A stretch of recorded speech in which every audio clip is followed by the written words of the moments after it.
Dave, John, Shane, Chad,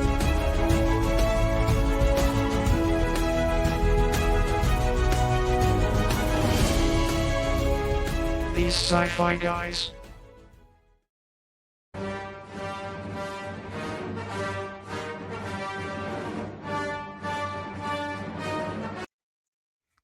Welcome to these sci-fi guys. I am Jedi Master Dave.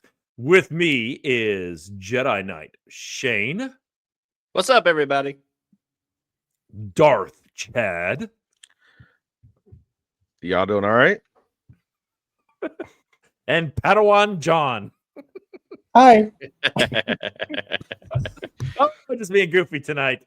If you guys couldn't tell, one, by my fantastic shirt I'm wearing, we are doing Rogue One, a Star Wars story.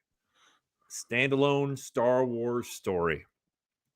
Not part of a trilogy, which is very unheard of in Lucasfilm. But yeah, not part of the Skywalker trilogy, or what's 9 movies? What is 9? Force is no, I'm not. It'd technically be a nonology because a nonagon is a 9-sided thing. So Okay, it would be It's a Yeah. lot. It's a It's a lot. lot. All right, it's a lot, and it's not. I can tell you from I was doing research on this before we get to behind the scenes. George Lucas actually said that he liked Rogue One better than any of the prequels.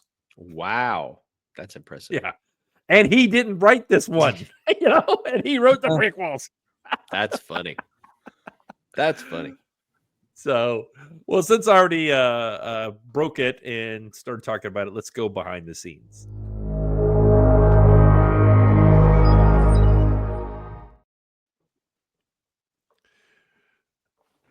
Excuse me. All right. I'm doing these little 1-liner, 2-liner plot lines for these. All right. Here's the plot for Rogue One.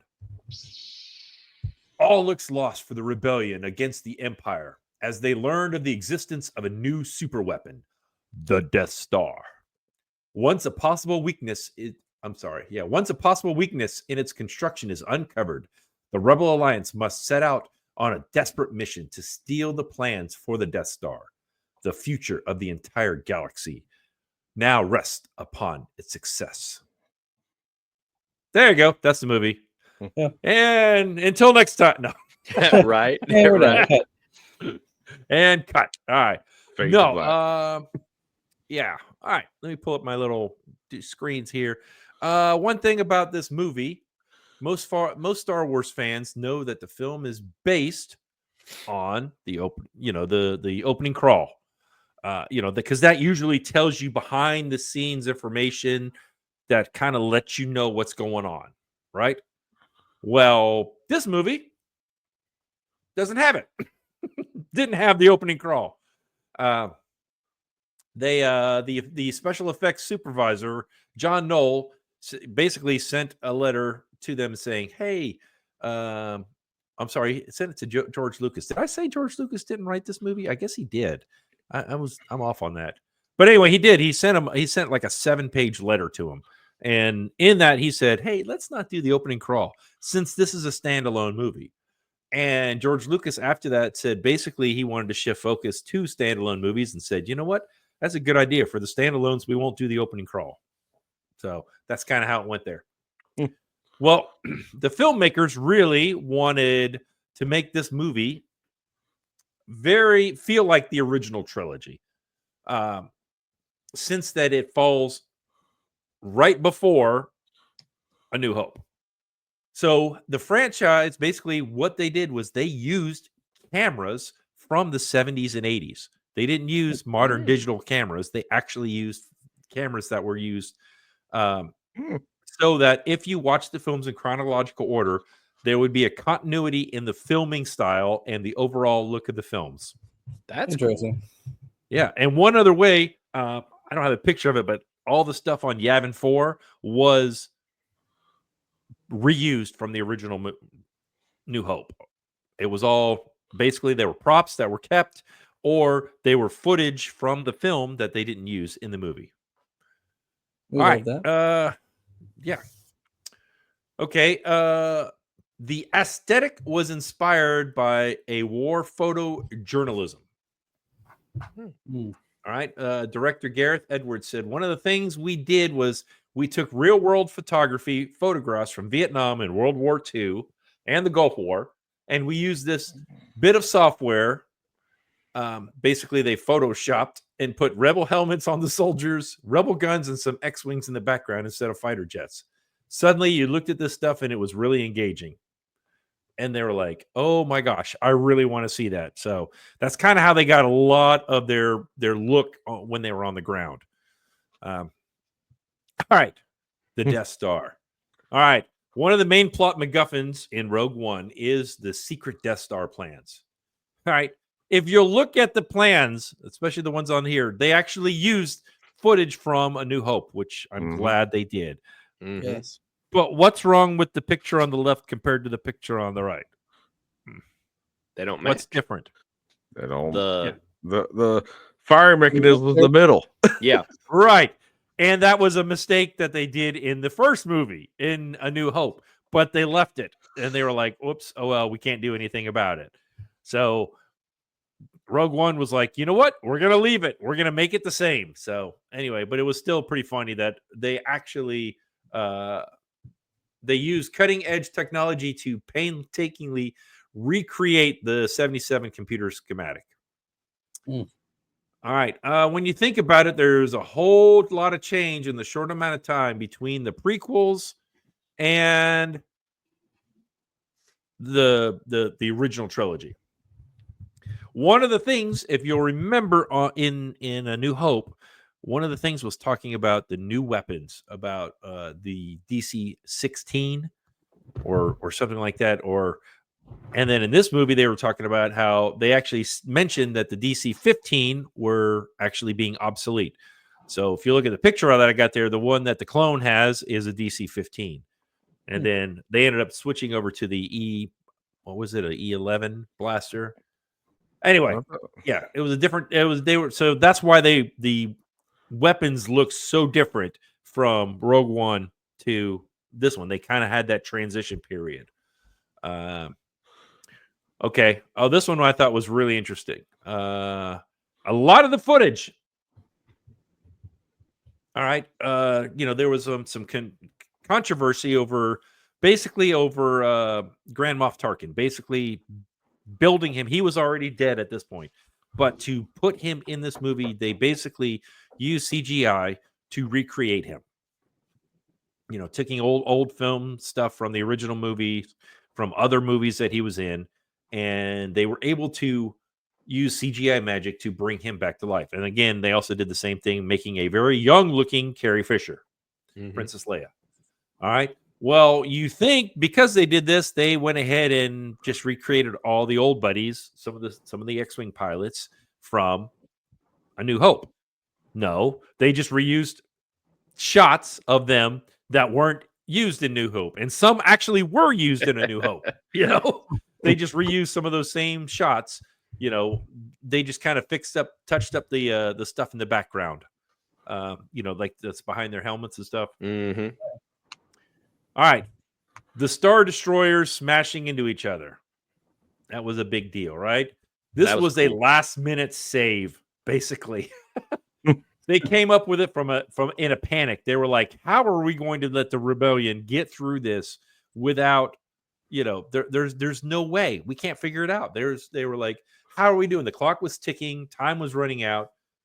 So they had an idea to come up with one of the Hammerhead Corvettes to push the Star Destroyers into each other, and then having them destroy the shield gate as it happened.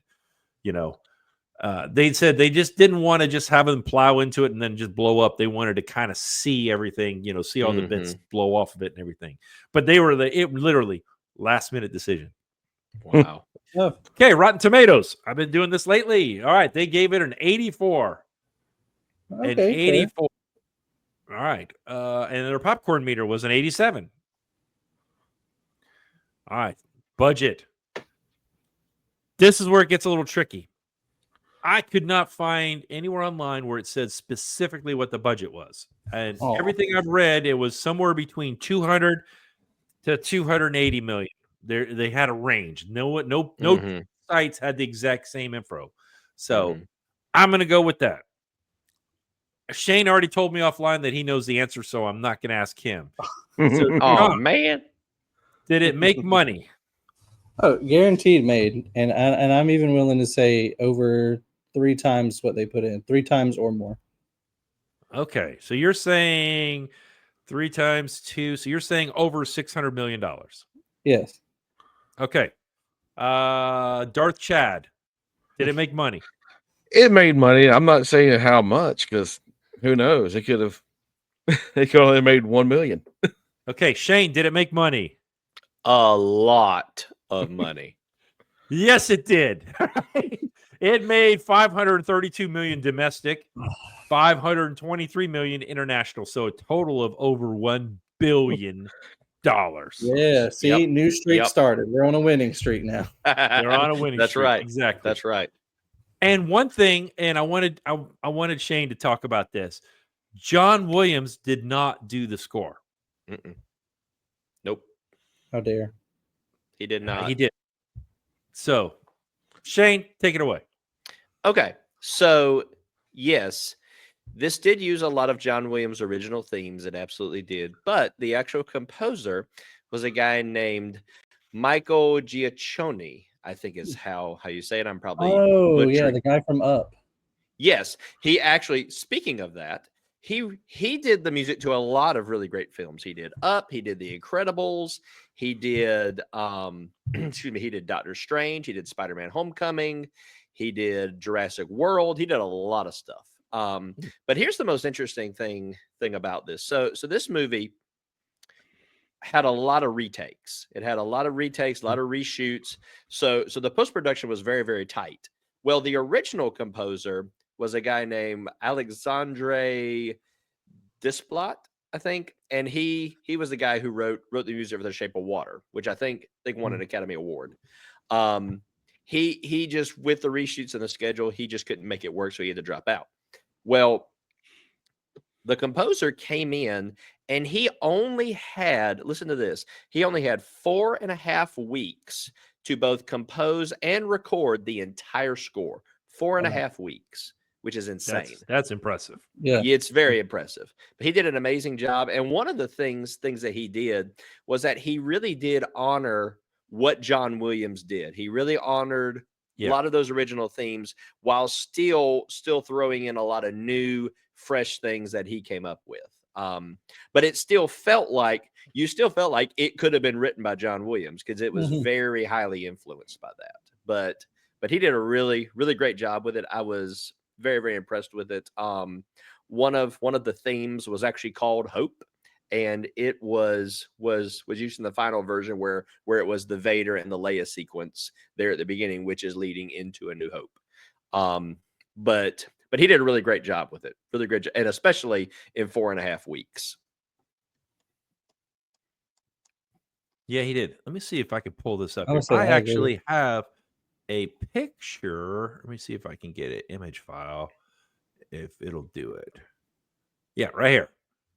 See if this will come up for you guys. All right. I saw this and it made me think about what Shane was talking about here. Original Star Wars music by John Williams, but music was by Michael.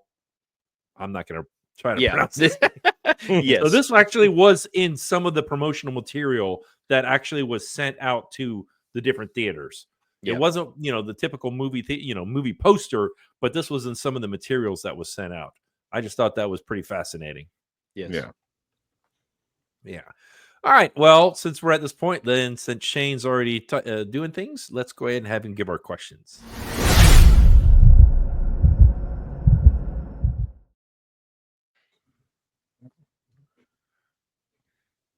All right, Shane, take it away with your questions.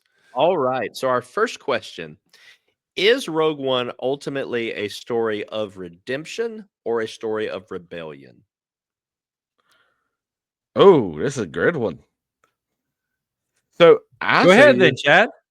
I'd say it's both because you got to think it's a redemption for Captain Andor, for Jyn Erso, and all these characters have some kind of redemption story, especially Andor and Jyn Erso, or it's his rebellion when he turns it into, hey, let's go get these Death Star plans and let's give to the Empire. It was both in this story. This was such a, I think, be up there with the original trilogy with the kind of leading into it, because you got to think this was the second one that came out since they bought Disney took in Lucasfilms, and it was but I think it was both redemption and rebellion. I think so.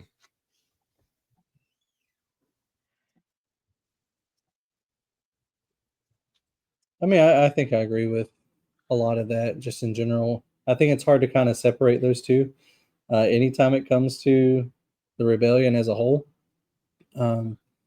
Just because in a lot of ways they're redeeming what was lost in the Republic, and at the same time, they are still rebelling against what became the Empire. And so I think no matter what, there's always going to be that idea of both in a lot of ways, but they're also redeeming a lot of what the Jedi failed at, a lot of what even earlier rebellion failed at, and they're really just trying to make sure they stick it out and that there is literally hope still left somewhere in the galaxy. Otherwise, there's a huge issue, and everybody will just succumb to the Empire and it's game over.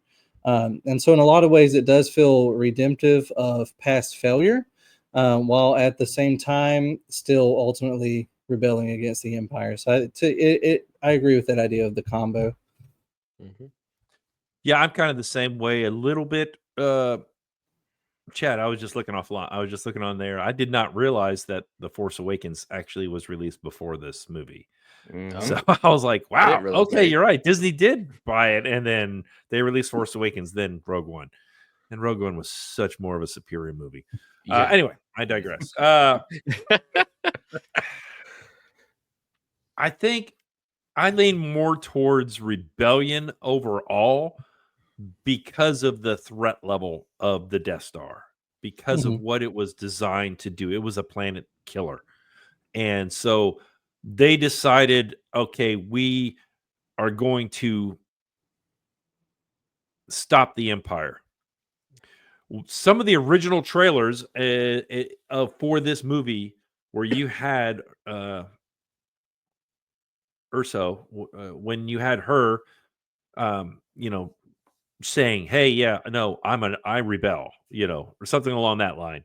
But they never used it in the movie. They never actually heard her say, "I rebel," or "I'm a rebel," or anything like that. I think there is some redemption with her father and Andor also. But I think, to me, most of it goes towards the rebellion rather than redemption. There is some redemption, but I don't think that was the focus of the movie. What about you, Shane? So I think that you all hit it on the head. I think it is a combination of both. I think you could even go a little further and say that it is a story of rebellion against your former self. If you even think about our main characters and where they came from and kind of what their viewpoints were. For example, Jyn was not even concerned really about trying to destroy the Empire or anything. She was just kind of trying to figure out life, and she kind of rebelled against just the apathy that she had. Not only to save her father, but to actually do the right thing, sacrifice and save the universe. So yes, I agree with that. Okay. Going to rebellion for this next question. One of the things that this movie does is it does kind of show us, especially when you're talking about like the Saw character, it does show us a darker side of the rebellion and kind of a by any means necessary that will stop the Empire.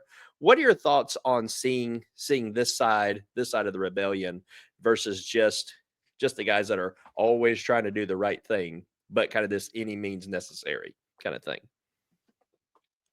I mean, to me, it definitely shows, I think, the reality of war.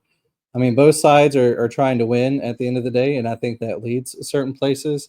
And I think Star Wars as a whole, especially that light side, dark side idea overall, I think is very much a part of humanity and what we, go after and do. I mean, there's just a lot of both of that in the world. And I think good folks still do bad things and bad folks still do good things at times.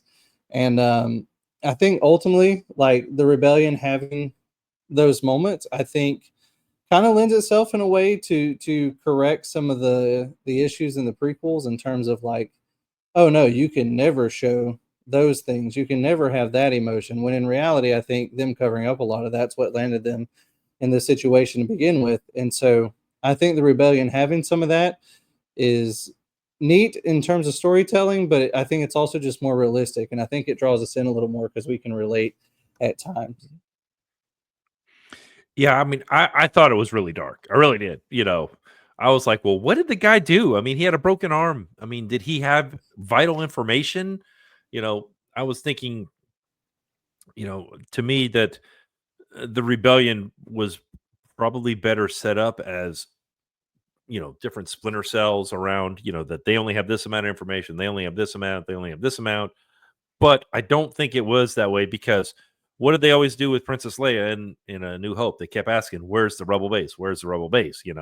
Obviously she knew where the rebel base was. So, and that's why Andor ended up taking, him out because he probably had information and didn't want him to talk to the stormtroopers.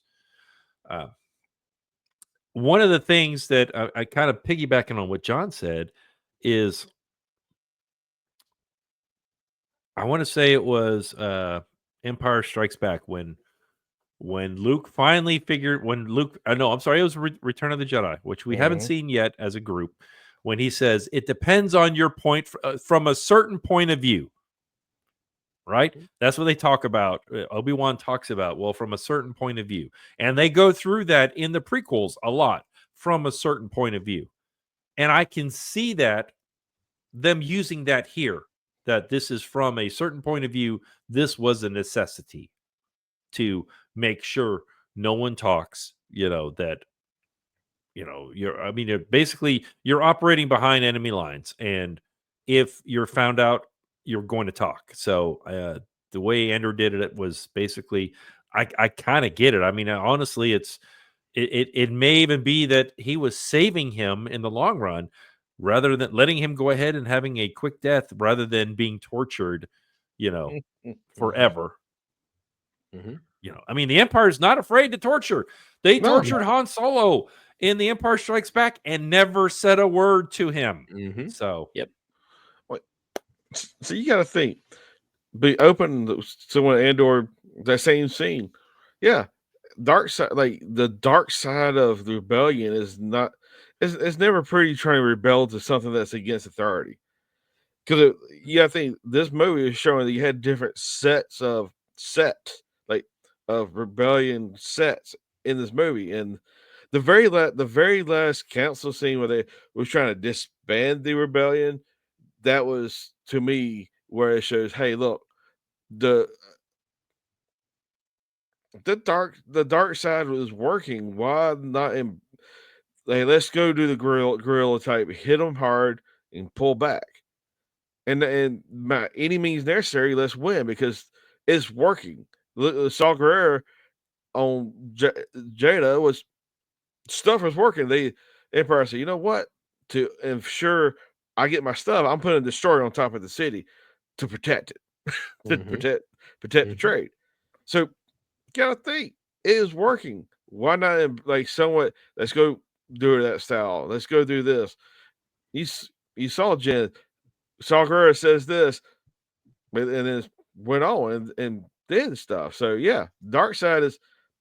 Agree with John. Agree with Dave. All that stuff is possible, and it united the rebellion, not separated. It kind of brought them back together. It reminded them what they were supposed to be doing. You don't know the power of the dark side. Absolutely. Yes, I agree. And I think that as John kind of started out with, it really shows the reality of war. And I mean, you always want to do things on the up and up, but sometimes you have to do that by any means necessary to get the thing accomplished. And especially when you're trying to save millions and millions of people. And I mean the whole galaxy, basically, when you're trying to do that. So I think it is something to really be thought of, and really something to kind of be thought through before you actually do it. Okay, let's move more lighthearted with this next question. K2, is he the best droid in the Star Wars universe, or is he just comic relief? Comic relief. I'm sorry. I mean, I love the guy that plays him. I love the actor, but my good. This goes out to you, Rick. I'm sorry. R2-D2 was the best droid in the Star Wars universe. I mean, you go back and look at what he did in the prequels, how he's urging Luke and other stuff, and other things, because he never got his memory wiped, because he was just a astromech droid. So, I'm sorry. I think KS or K2SO, as much as I like, Alan Kudite, Wash from, he's a major character in Firefly for John and Shane, the guy that actually, the actor that does him.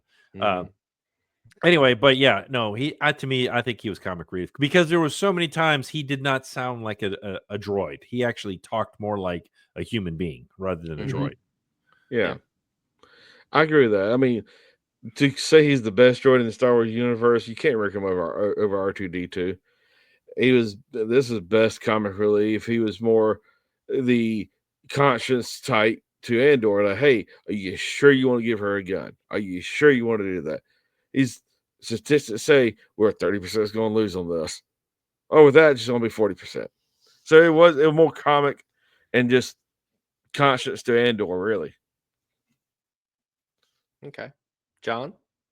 I mean, I can't reduce him to just comic relief, but other droids definitely went out. And I definitely agree that R2 probably beats out most, if not all. However, I will say, in terms of being like one of the best stereotypical droids that fits the universe, I think K2SO definitely fits a standard Star Wars plot droid. Like, he gets some things done, he makes you laugh at others times, and I think that just fulfills the spirit that R2-D2 had, and C-3PO had, and even BB-8 at times. Like, just that idea that the droid is there, they're going to make you laugh at some points, and they have to help the plot along as well. And I definitely think old K fit that very, very well. And so maybe not just comic relief, but again, I can't give him best either.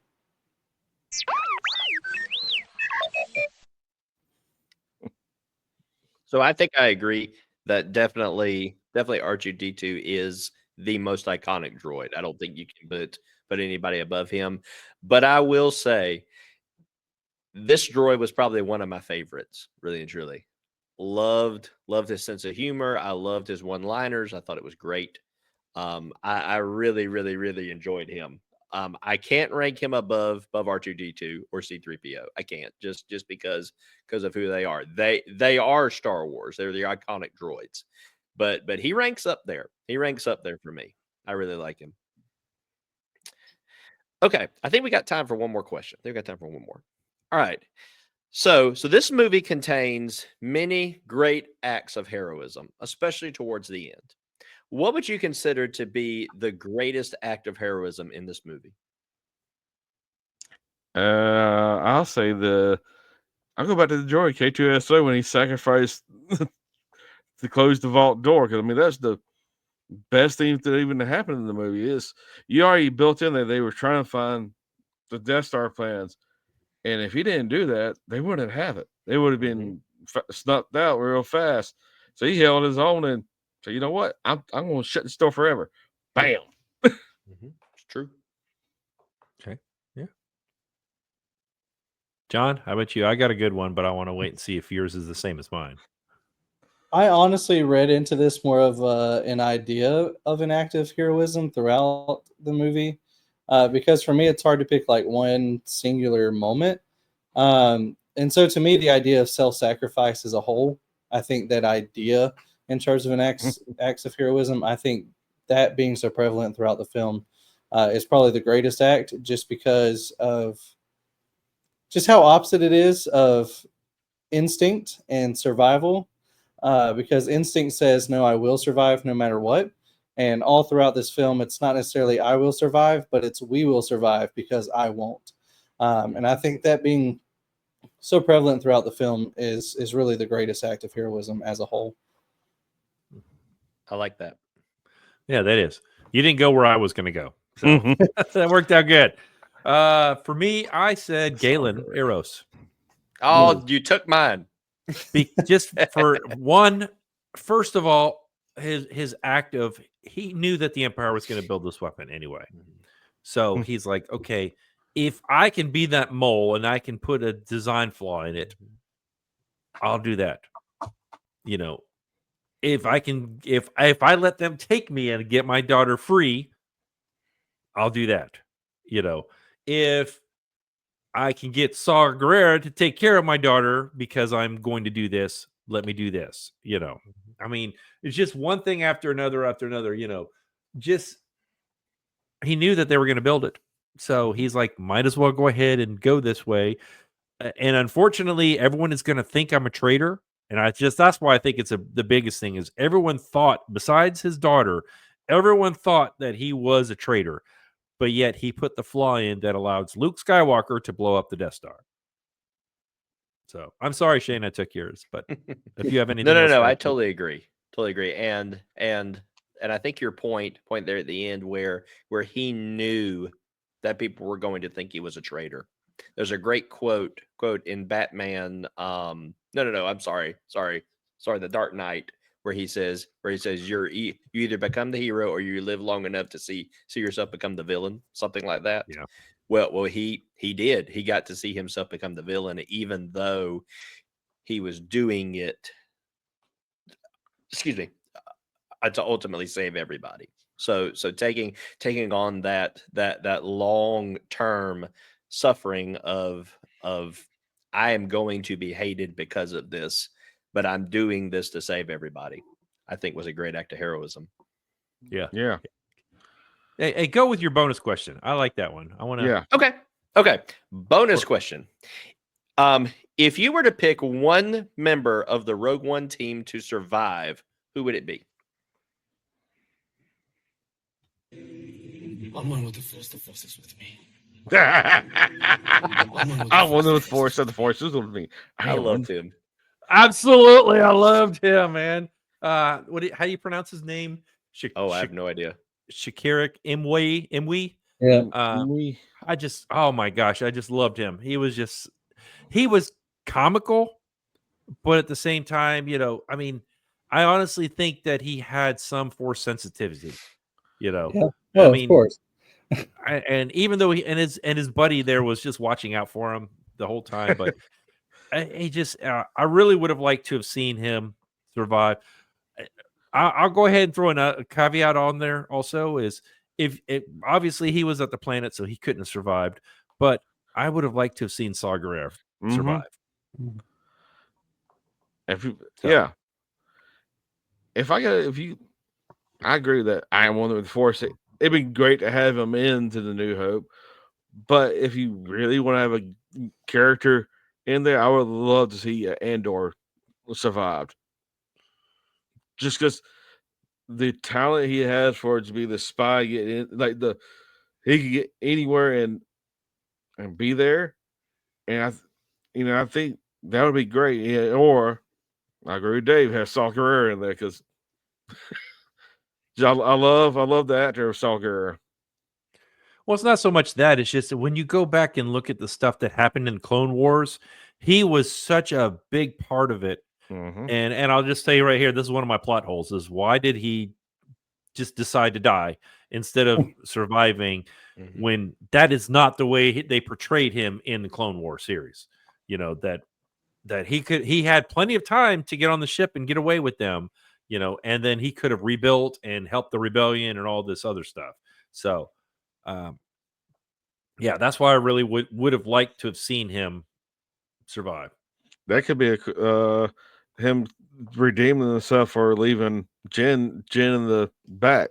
Leaving That's true. That is another part of redemption because of when she was 13, 16, 13. she Yeah. left and he didn't go find her. Yeah. No, she didn't leave. He left her. Yeah, he left her and didn't go back. Yeah. Yeah. Yeah. All right, so y'all took my I am one with the Force and the Force is with me, but I mean, how could you not want him to live? I think I honestly kind of would say Jin otherwise, simply for the fact you'd kind of have to change overall, like later Star Wars lore, but give us like almost like a Leia master and Jin Padawan kind of ideal, which I know she wasn't necessarily Force sensitive in this either. But I think it would have been cool just to kind of see her mentored in the rebellion and play a bigger part later, even if it wasn't on the Force side and the Jedi side. But even just seeing her being mentored and come up in command, I think that would have been cool if she had survived. How about you, Shane? Did you have anybody? I did. So I know that he could not have survived the entire time, but I would have liked to have seen Galen. Orso. Yes, I would have liked to have seen him survive at least to the end. I would have liked to have seen him be there whenever they actually got the plans and everything. And honestly, I would have liked to have seen him even be there when you actually see the Death Star destroyed, when you actually see his plan come to fruition.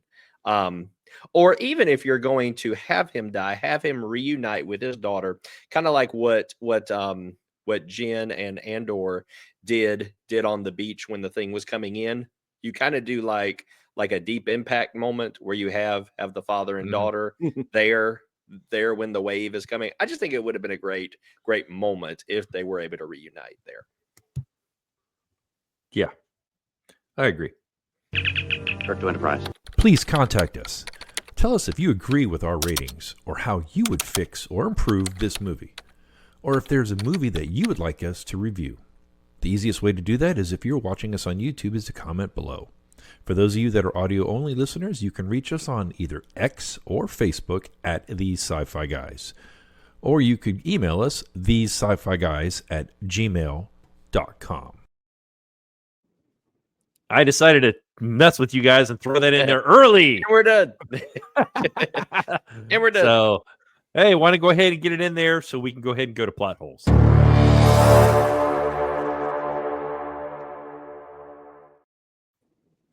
Okay, plot holes. My favorite part.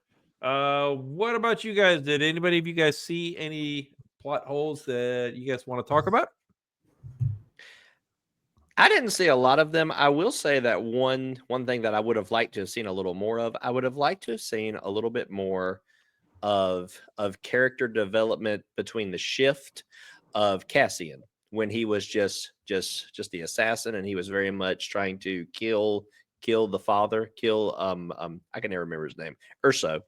When he was trying to kill him, to then being a believer in Jin and really kind of following her lead and saying, I'm with you, let's do this.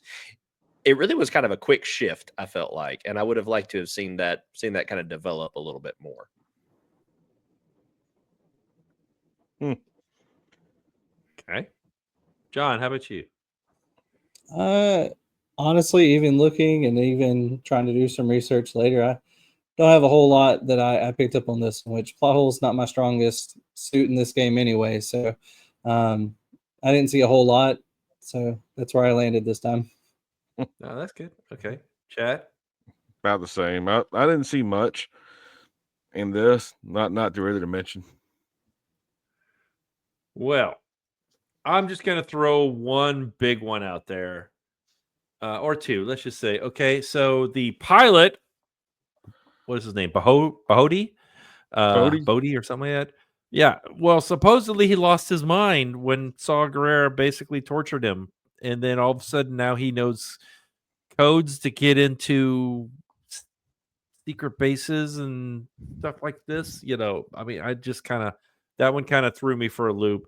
I And don't then think- probably go ahead. I don't think he knew the code. I think all he said is the code should be fairly new, where it's not been reloaded or rejected. The ship had the code, not him. Okay, yeah, I can see that. Galen, why did he have to be so cryptic in his hologram? Just say, "Hey, there's an exhaust port. Shoot it with torpedoes and be done with it." You don't have to make it so difficult to figure out fair. what the heck he was talking about. Fair. And then the biggest one, since we're talking about the Death Star plans that they had to get because of New Hope. All right, New Hope. The very first one of the first lines that Darth Vader ever says is that secret plans were beamed to the ship by rebel spies.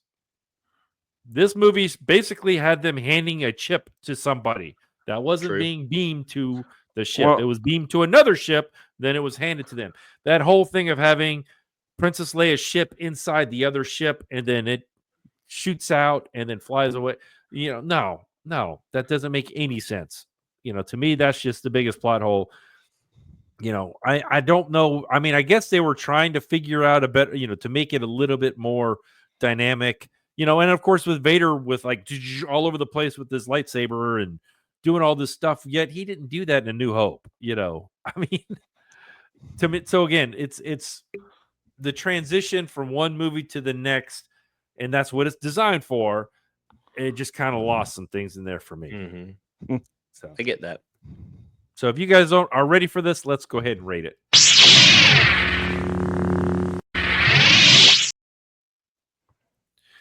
All right, Jedi Shane, you are first up. You picked this movie. Please tell us your rating. Okay. So I really, really, really enjoy this movie. I've seen it many times. I'm gonna throw this out there, and I may be a heretic for saying it. I think it's the best Star Wars movie. I think it is one of the. I won't say. Yeah. There's Chad. I won't say. Okay, wait, hold on. Where's my boot button? Where's the boot?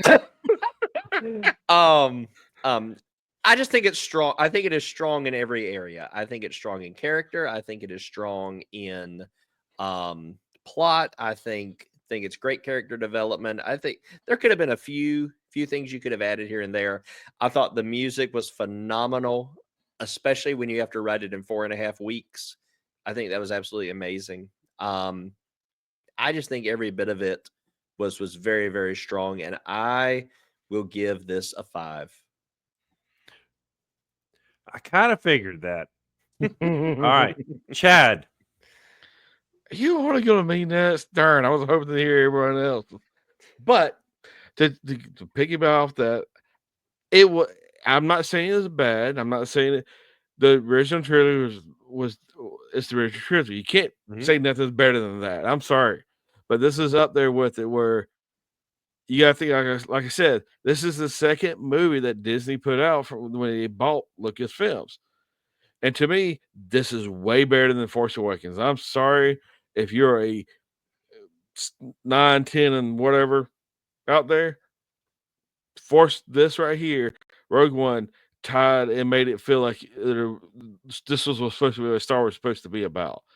So with that said, I'll go with the 5 on this one too, just because it's there. I thoroughly enjoy this movie. I will keep watching this movie because of what it is.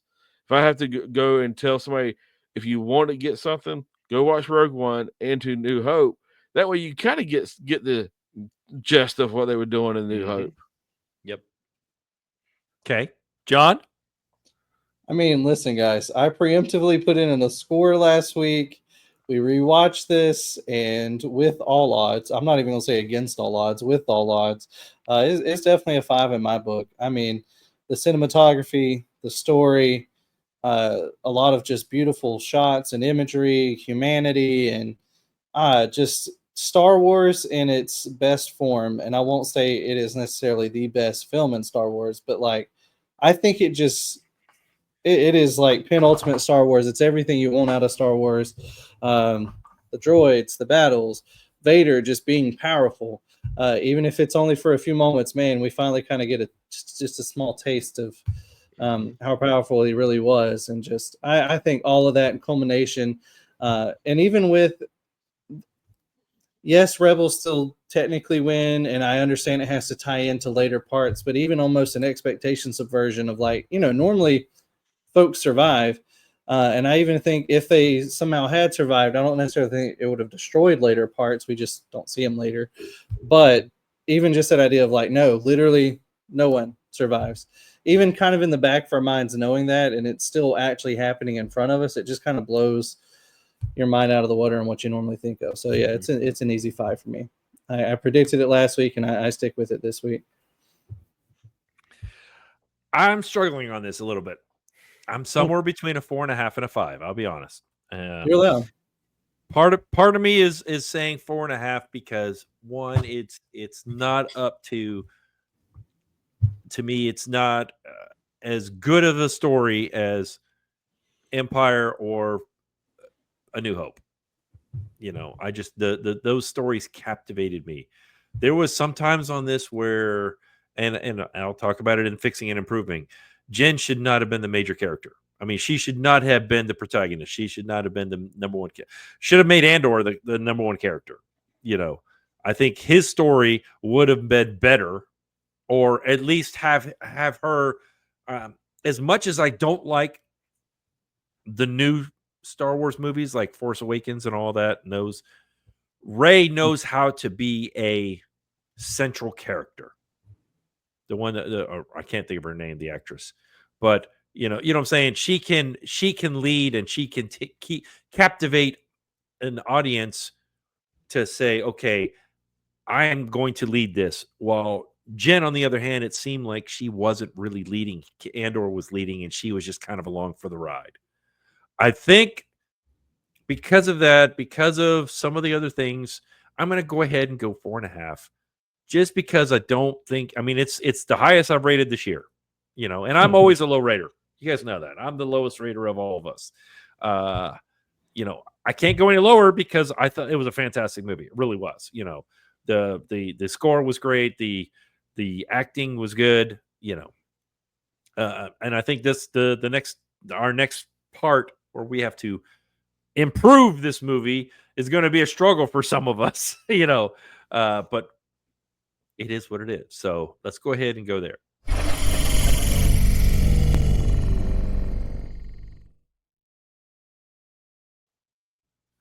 All right. I was just checking my Excel sheet to make sure I typed in 4.5 and not 5. So anyway, all right.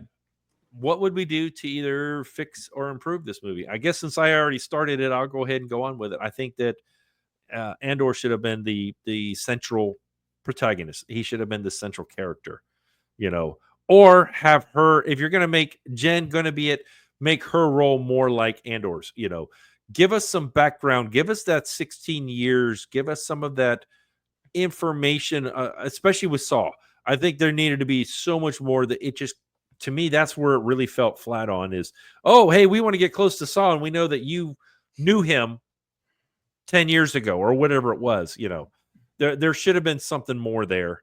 Where's my notes? My screen went black. Where was it?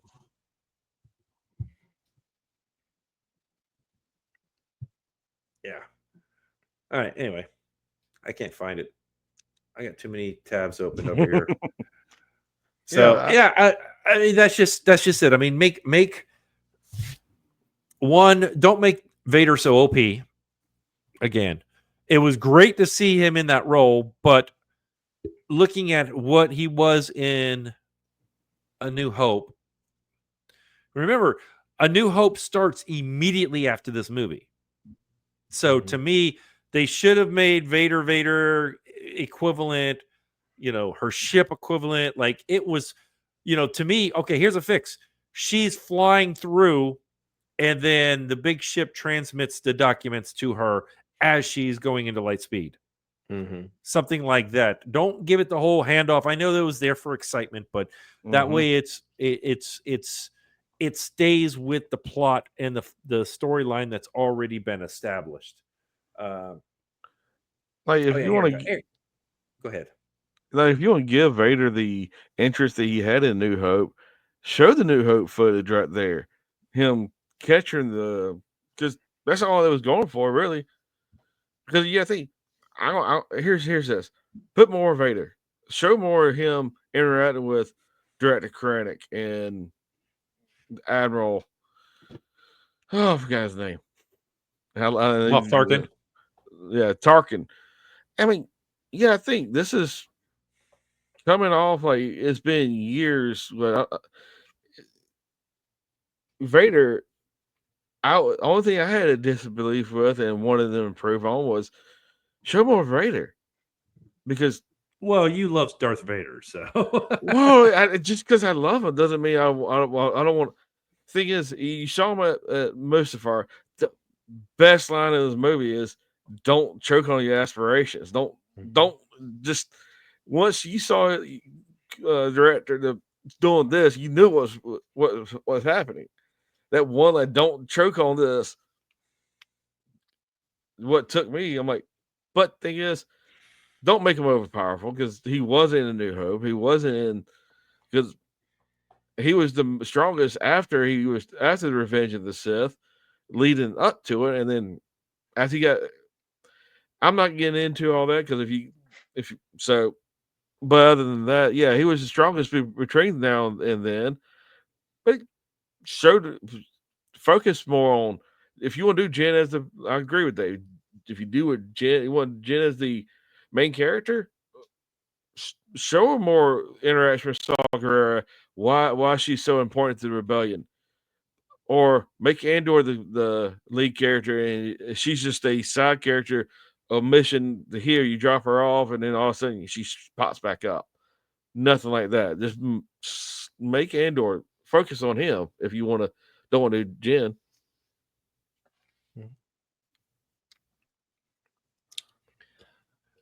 There was go ahead. Sorry, go ahead. No, go ahead, please. I'll do mine at the end, because mine's kind of off topic. I think having more of Saw would have been a good thing.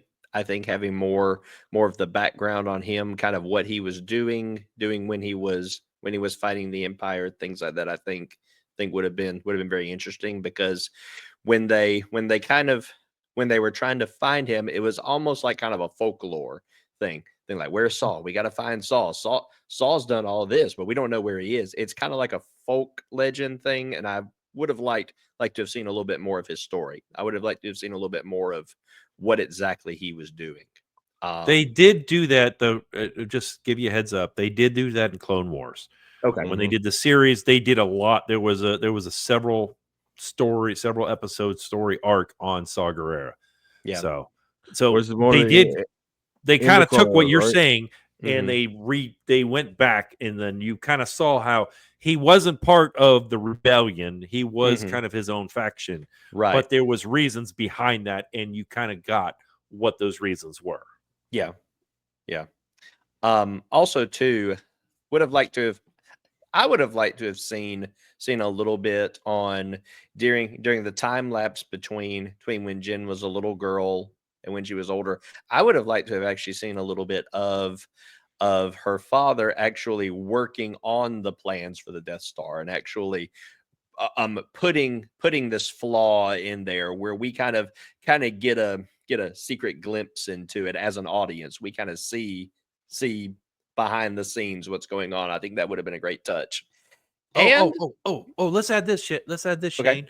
Maybe when he's there with his daughter at the very beginning, instead of being out in the field picking farmer, they're sitting in a family room, and he's teaching her about engineering. Yes. I think that would have been really good. I agree. And even, hey, and even kind of say, hey, if you've got the exhaust coming out here, and if something comes and blocks that exhaust, an explosion happens, and then maybe at that point she could remember it later, or right? whatever, it jogs in the memory. Yeah, I like that. Yep. And my final one, I agree with Chad. You need more Darth Vader. You do. Fair. I mean, a lot of mine deals with the background as well.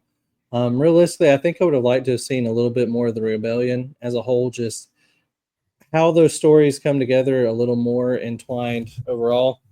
Because we catch glimpses and they do a good job of that, but I still think it would have been nice to catch a little more of the rebels talking behind the scene and understanding everything that's going on. Maybe even the decision to come and help them on the base. Just things like that.